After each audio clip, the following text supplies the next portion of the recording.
Hello and welcome to today's edition of the Daf Yomi. Today's tractate Menachot Daf 73 Amud Beis. Let's dive straight in. Amar Rav Huna. Rav Huna said, peace offerings volunteered by Gentiles, what does that mean? Since a Gentile intends to bring for his offering to be given to heaven, even when he brings a peace offering, is offered as a burnt offering, in accordance to the statement of Rav Huna. And that's from the Rambam Sefer Avodah Hilchot Maaseh Korbanot 3:3 are sacrificed as burnt offerings. So what does that mean? Shameh hagoyim olos. Peace offerings volunteered by Gentiles are sacrificed as burnt offerings. The Mechor Baruch and others discuss how Rav Huna's opinion is to be understood. Is it that the sanctity of a burnt offering takes effect upon this offering, although the Gentile means to designate it as a peace offering? Or does the sanctity of a peace offering take effect on the offering, but is offered in the manner of a burnt offering, which are completely burned upon the altar? With regard to the source for this halacha, if you wish cite a verse, and if you wish propose a logical argument, this expression is widely used in the course of Talmudic discourse. It serves as a preface to two potential sources for a given halacha.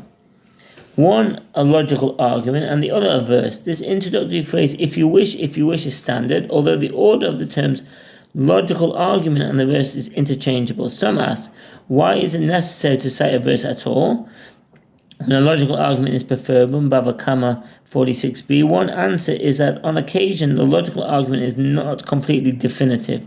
Therefore the verse is necessary to bolster the logical argument. Others explain that without the verse, the logical argument would give the particular halacha the weight of only rabbinic law, and the verse establishes it as Torah law.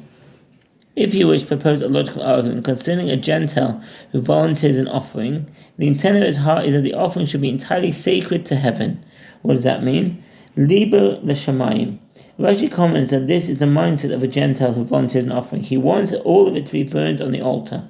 And the Rashi manuscript explains a Gentile is assumed not to know the halachot of specific offerings. Therefore, when he volunteers an offering, he simply designates it for heaven. Such an offering can be treated only as a burnt offering. Later commentators discuss whether or not these two explanations are equivalent. See the Tirat HaKodesh. According to another later commentary, this principle is the function of Gentile theology. The Gentiles maintain that the Almighty should be served only through spiritual acts, not physical rites. Accordingly, the Gentile notation of offerings encompasses only those items that are given completely to heaven. Therefore, they do not offer peace offerings, parts of which are designated to be eaten by the priest and the owner of the offering. And that's from the Emet the Yaakov. Very interesting. And he does not intend for any of it to be eaten. And if you wish, cite a verse. Any man, ish, of who is of the house of Israel, or the strangers in Israel, that brings his offering, whether it be any of their vows, or any of their gift offerings, which they will offer to the Lord as a burnt offering, Leviticus 22:18. The double term ishish teaches that the offerings of a Gentile are accepted, and the verse thereby teaches that any offering that Gentiles volunteer to be sacrificed should be a burnt offering. Rav Hama bar Guria, a second generation Babylonian Amora, Rav Hama bar Guria was one of the distinguished disciples of Rav. In this capacity, he often cited the statements of Rav, and many statements of Rav are cited by others in his name. He occasionally discussed Torah matters with Shmuel, and some of his own statements are also presented in the Talmud, raised an objection from a Braita. With regard to a Gentile who volunteered to bring a peace offering, if a Gentile volunteered a peace offering and provided it to an Israelite for the sake of satisfying Israel's obligations, the Israelite may eat of the peace offering. If a Gentile provides such an offering to a priest for the sake of the priest's obligation, the priest may likewise eat of the peace offering. That's in the Rambam, Sefer Avodah Hilchot Maaseh Korbanot 3:3. If he gave it to an Israelite, the Israelite eats it, and if he gave it to a priest, the priest eats it. Evidently, the Gentile's peace offering is eaten, like the peace offering of a Jew. To answer the challenge to Rav Huna's statement, Rav said, this is what the Braita is saying. If a Gentile volunteered a peace offering in order to achieve atonement on behalf of an Israelite who is already obligated to bring a peace offering, then the Israelite eats of the offering. If the Gentile volunteered it in order to achieve atonement on behalf of a priest who is already obligated to bring a peace offering, then the priest eats of the offering. By contrast, Rav Huna's statement teaches that when a Gentile volunteers his own peace offering, it's treated as a burnt offering. Rav Shezevi,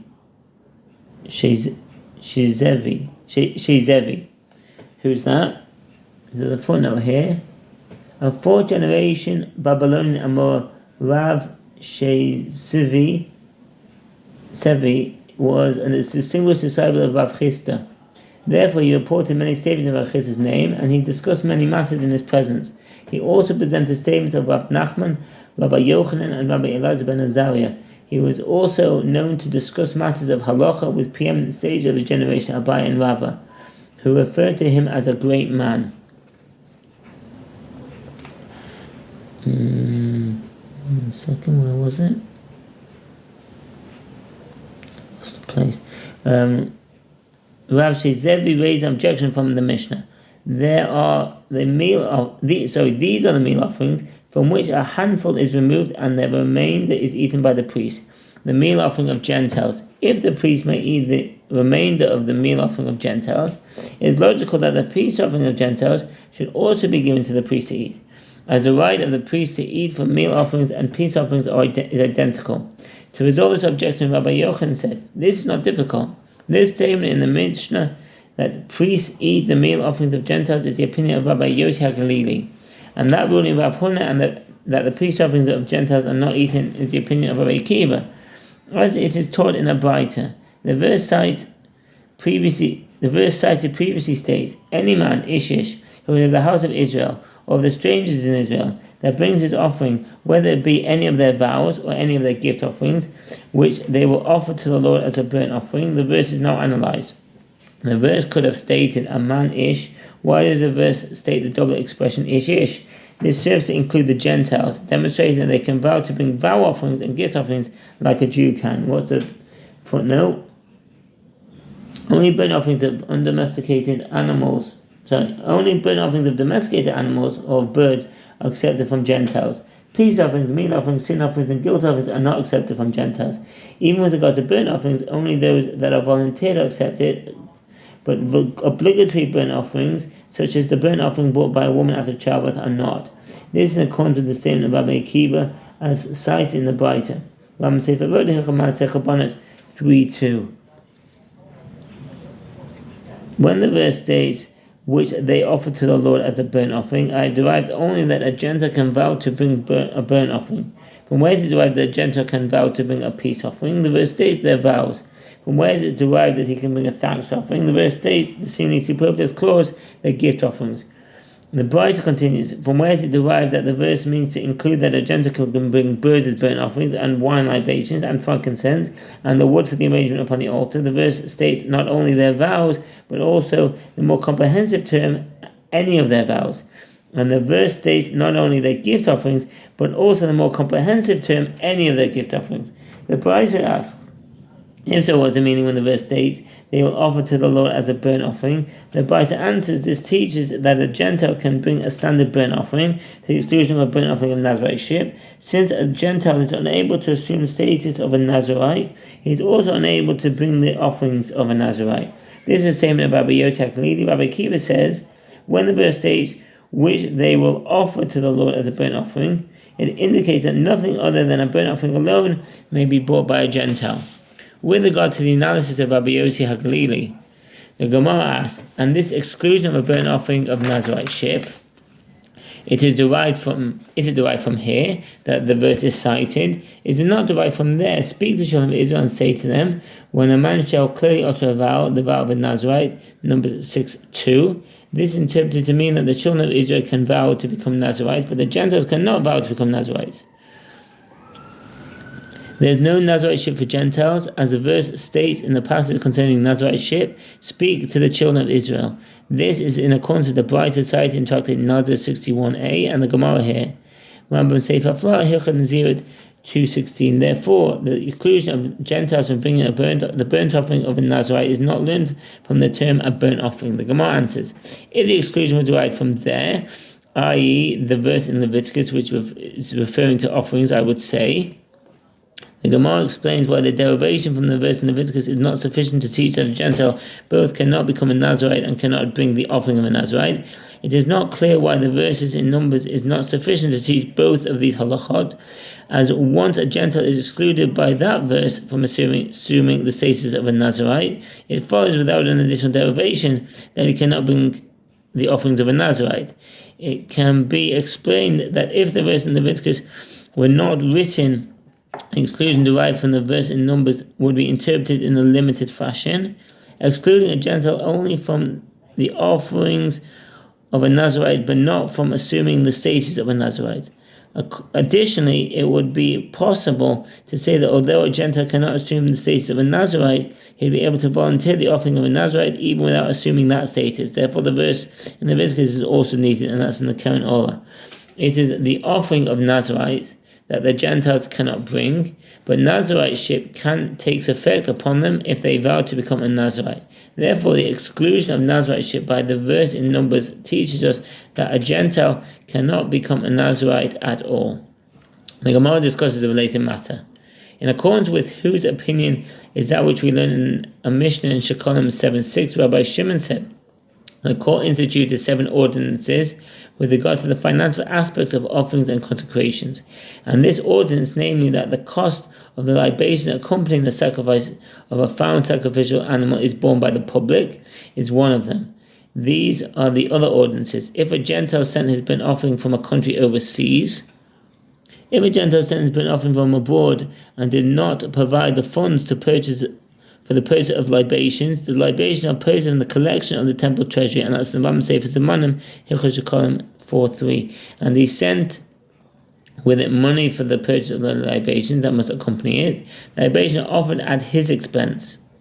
And if the Gentile did not cover the cost of the libations, it is a condition of the court that the libations are sacrificed at the public's expense, with funds taken from the temple treasury. Evidently, a Gentile can offer libations as well as burnt offerings. The Gemara suggests, let us say that this Mishnah rules in accordance to the opinion of Rabbi Yotek Lili, and not in accordance to the opinion of Rabbi Kiva. The Gemara rejects this assumption. You may even say that this Mishnah is in accordance with the opinion of Rabbi Kiva, and he holds that a Gentile can bring a burnt offering and all of its accessories, including the libations. The Gemara asks, who is the Tana who taught that was the sages taught in a Braita? The verse states with regard to libations, all who are home-born shall do these things after this manner, Numbers 15:13, which teaches that those who are home-born, i.e. Jews, can bring libations as a separate offering, but a Gentile cannot bring such libations. So what does that mean? Ein hagoy mevi nesachim. With regard to the burnt offerings of Gentiles, their owners, i.e. the Gentiles, do not bring libations with the offerings, rather the requisite libations are provided from public funds in accordance with the Braita.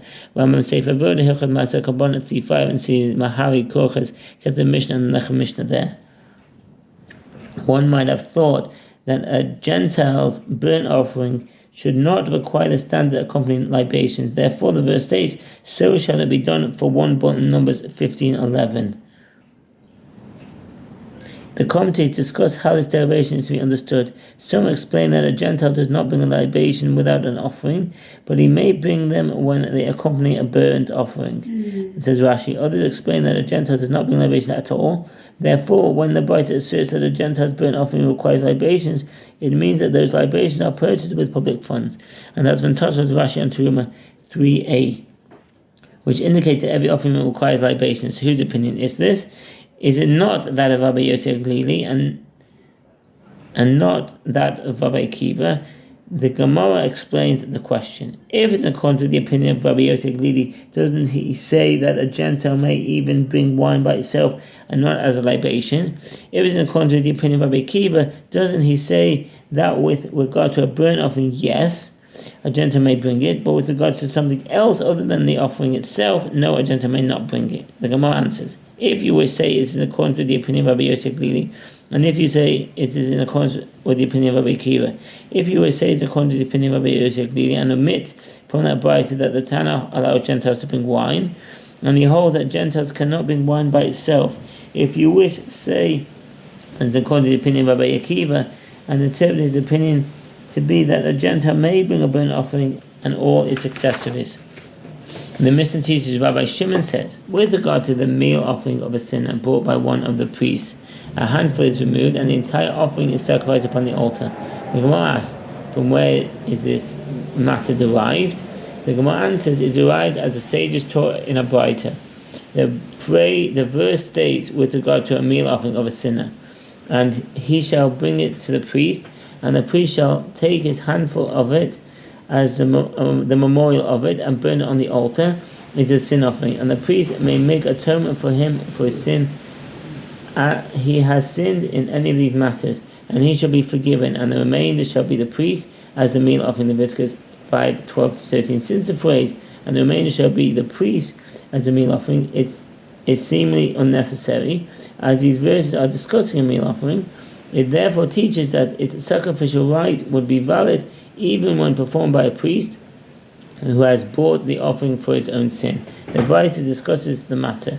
Do you say that this verse teaches that the rite of the meal offering of a sinner would be valid when performed by him, or is it only necessary to permit the eating of the remainder of the meal offering of a sinner brought by one of the priests? And if so, how do I realize the meaning of the verse that states, and every meal offering of the priest shall be offered in its entirety, it shall not be eaten? Leviticus 6:16. Perhaps that is referring to its voluntary meal offering, but its obligatory meal offering may be eaten. Therefore the verse states, and it shall be the priest as a meal offering. In this way, the verse compares the priest's obligatory offering to his voluntary offering. Just as his voluntary offering is not eaten, so his obligatory offering is not eaten. In disagreement with this, the previous interpretation, Rabbi Shimon said, it is stated that it should be the priest as his meal offering, but it states only as his meal offering, referring to the meal offering of a non-priest. Rather, this verse serves to compare and render the halacha. And that's the end of the Omer. Thank you for listening, and all the best. Bye.